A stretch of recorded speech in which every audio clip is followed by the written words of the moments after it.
Warm greetings to all of you as we continue with our lecture series on pulmonary radiology. For the third series, we are going to discuss on pulmonary neoplasms.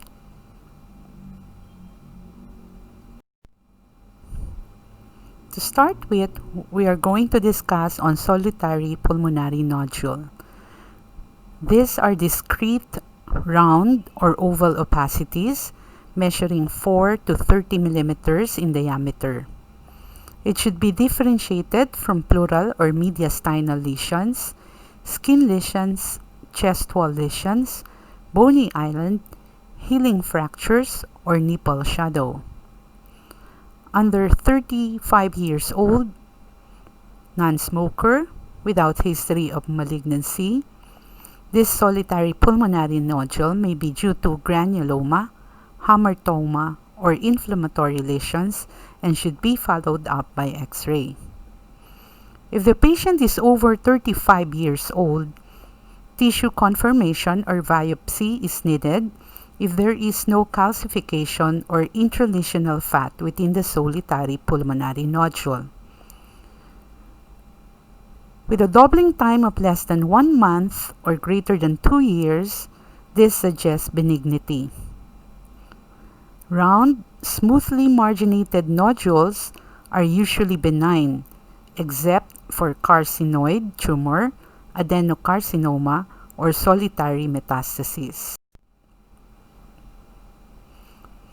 When your solitary pulmonary nodule shows spiculated margins or what we call corona radiata, this is highly suggestive of malignancy.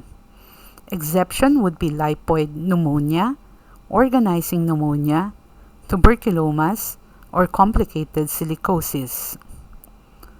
Generally, if the calcification is complete or central, concentric, laminated, or popcorn in appearance, then the solitary pulmonary nodule is benign. Malignant calcification in solitary pulmonary nodule would present as concentric, small, or microscopic. Fat is diagnostic of hamartoma and is indicative of a benign lesion. Here is an example of a solitary pulmonary nodule.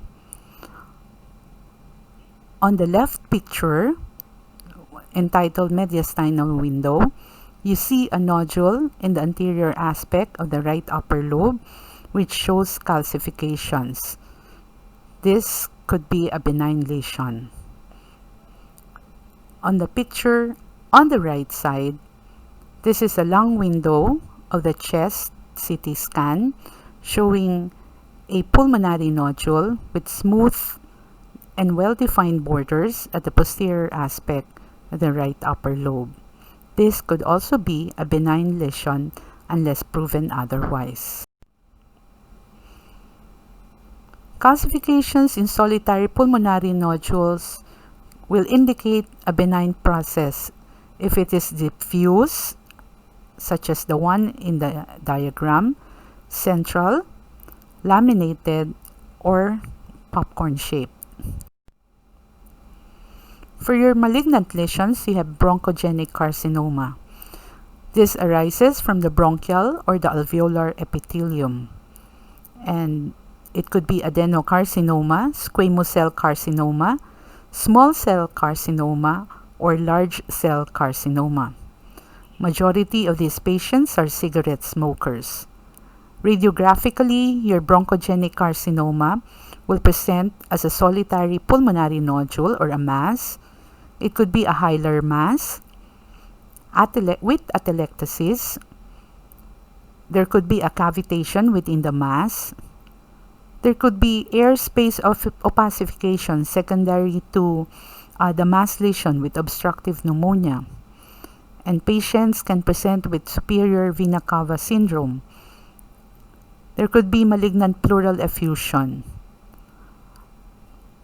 Sometimes your metastatic process can present as lymphangitic carcinomatosis. And bones can also be involved when the lesion is already metastatic. So here is an example of your malignant solitary pulmonary nodule showing the corona radiata. If you will see, the nodule has irregular borders. It's lobulated with spiculations and with ground glass haziness surrounding the nodule. In this image, we are shown the reverse golden S sign of pulmonary malignancy. The upper portion of the density shows the elevated minor fissure of the right lung, while the lower border of the density shows the mass lesion in the suprahilar area causing the obstruction. This image of a CT scan of the chest shows an area of lucency in the center of a mass lesion. The lucency is irregular in shape, indicative of cavity in a malignant pulmonary mass, which shows irregular lobulated borders and spiculated margins.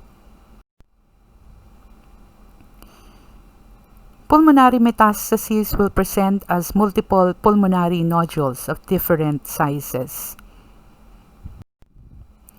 Your lymphangitic carcinomatosis will present as linear densities with tiny pulmonary nodules.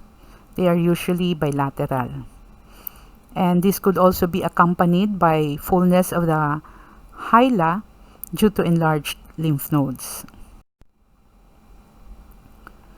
Tracheal carcinoma is rare and is most commonly due to squamous cell Ca. It usually presents in middle-aged male smokers, and it could be associated with laryngeal, bronchogenic, or esophageal malignancies in 25% of cases. Majority of these lesions will arise within 3 to 4 cm from the carina.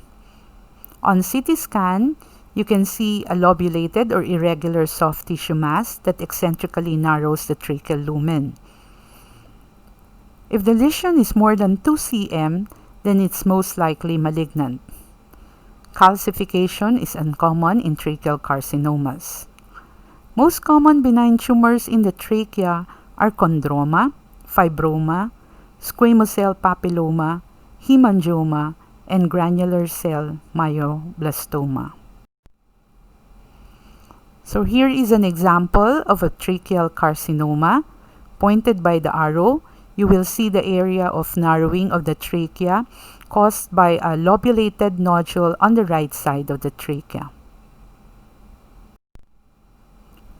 For the last slide for this lecture series, we have bronchial masses, and this may be due to carcinoma, carcinoid, and bronchial gland tumors. Benign lesions of the bronchus may be due to hamartoma.